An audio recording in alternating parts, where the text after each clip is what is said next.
नमस्कार दोस्तों, स्वागत है आपका ब्रिजमोहन मैथ्स में।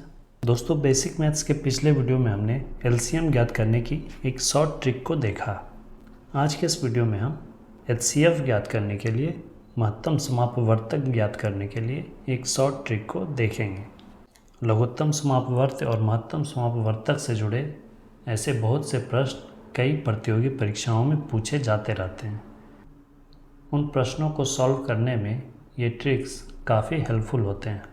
दोस्तों, यदि आपने एलसीएम ज्ञात करने की शॉर्ट ट्रिक वाला वीडियो नहीं देखा है तो उसे भी अवश्य देख लें, उसका लिंक डिस्क्रिप्शन में दिया हुआ है। तो आइए दोस्तों, आज का वीडियो शुरू करते हैं, जिसमें हम हाईएस्ट कॉमन फैक्टर ज्ञात करने की शॉर्ट ट्रिक को सीखेंगे। इसके लिए पहले हम एग्जाम्पल लेंगे। हमने एग्जाम्पल लिया 12, 20 और 15 का एचसीएफ ज्ञात करना है। एचसीएफ ज्ञात करने के लिए 3 अलग अलग विधियों को मैंने 3 अलग अलग वीडियोस में उदाहरण के साथ समझाया है। यदि आपने उन वीडियोस को नहीं देखा है तो उसे भी अवश्य देख लें, उसका लिंक डिस्क्रिप्शन में दिया हुआ है। एचसीएफ ज्ञात करने के लिए हमें उन 3 विधियों में से सबसे पहली विधि अपवर्तक विधि को ही शॉर्ट मेथड के द्वारा सॉल्व करना है।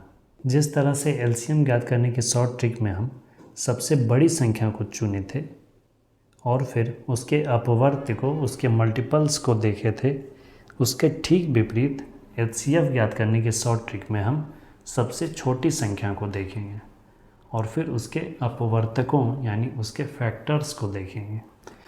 तो 12, 20 और 15 में सबसे छोटी संख्या कौन है? 12।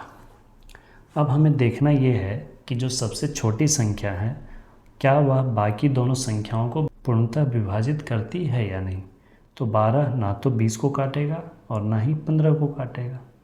तो अब हम 12 के अपवर्तकों को, 12 के फैक्टर्स को देखेंगे। तो 12 का फैक्टर्स को हम घटते क्रम में देखेंगे। सबसे बड़ा फैक्टर तो हुआ 12। 12 से छोटा फिर फैक्टर कौन है? 6। तो 6 को हम देखेंगे कि 6 क्या बाकी दोनों संख्याओं को विभाजित करता है या नहीं। तो 6 20 को विभाजित नहीं करेगा और ना ही 15 को विभाजित करेगा। तो अब और छोटे फैक्टर पे जाएंगे। अब 12 का फैक्टर है 4।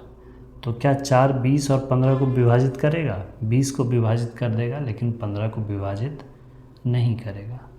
अब उससे भी छोटा फैक्टर पे जाएंगे। 12 का फिर उससे छोटा फैक्टर है 3। तो 3 20 को विभाजित नहीं करेगा, 15 को कर देगा। फिर 3 से छोटा फैक्टर है 2।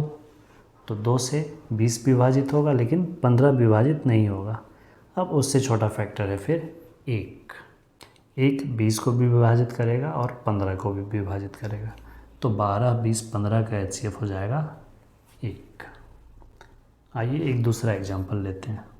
अगला एग्जाम्पल हमने लिया 18, 12 और 24 का एचसीएफ। सबसे पहले हम सबसे छोटी संख्या देखेंगे। सबसे छोटी संख्या है 12। 12 24 को काटेगा लेकिन 18 को नहीं काट पाएगा। तो अब हम 12 का फैक्टर्स को देखेंगे। तो 12 के फैक्टर्स में 12 के बाद कौन है? 6 है।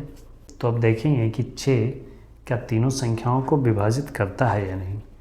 6 18 को भी विभाजित करेगा, 12 को करता ही है और 24 को भी विभाजित करेगा। तो इसलिए 12, 18 और 24 का एचसीएफ हो जाएगा 6। एक और एग्जाम्पल देखते हैं। अगला उदाहरण है 15, 20 और 60 का एचसीएफ ज्ञात करना है। इसमें सबसे छोटी संख्या है 15। 15 20 को विभाजित नहीं कर पाएगा, 60 को विभाजित करेगा लेकिन 20 को विभाजित नहीं कर पाएगा। तो अब 15 के अपवर्तकों को हम, फैक्टर्स को हम देखेंगे। 15 के फैक्टर्स कौन कौन है? 1, 3, 5 और 15। तो 15 से तो नहीं कटा। अब उससे छोटा फैक्टर है 5।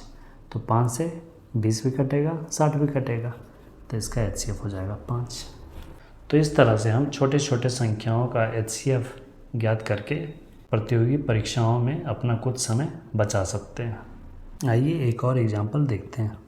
अगला उदाहरण हमने लिया है 36, 24 और 16 का एचसीएफ ज्ञात करना है। इसमें सबसे छोटी संख्या है 16। 16 ना तो 24 को विभाजित करेगा और ना ही 36 को। तो अब 16 के फैक्टर्स को हम देखेंगे। 16 के फैक्टर्स कौन कौन हो जाएंगे? 1, 2, 4, 8 और 16। तो 16 से तो नहीं कटा ये दोनों। तो अब 16 से छोटा अपवर्तक जो है, 16 से छोटा जो फैक्टर है 8, उसे देखेंगे। तो 8 से 24 तो कट जाएगा, लेकिन 36 नहीं कटेगा।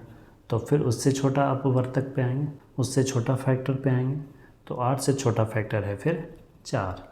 तो 4 से 24 भी कटेगा और 36 भी कटेगा, तो इसका HCF हो जाएगा 4। दोस्तों, आपको यह ट्रिक कैसा लगा आप कमेंट में अवश्य बताएं। मुझे उम्मीद है कि आप इसे अच्छी तरह से सीख गए होंगे। दोस्तों, ये कुछ प्रश्न हैं, आप इसका HCF इसी शॉर्ट ट्रिक के माध्यम से ज्ञात करके इसका उत्तर कमेंट में अवश्य बताएं। दोस्तों, वीडियो हेल्पफुल लगी तो अपने स्टडी ग्रुप्स और दोस्तों के साथ भी शेयर करें। और वैसे सभी दोस्त या बच्चे जो गणित में कमज़ोर हैं, उनके साथ भी वीडियो को ज़रूर शेयर करें। वीडियो को अंत तक देखने के लिए धन्यवाद दोस्तों। मिलते हैं अगले वीडियो में एक नए टॉपिक के साथ। जय हिंद, वंदे मातरम।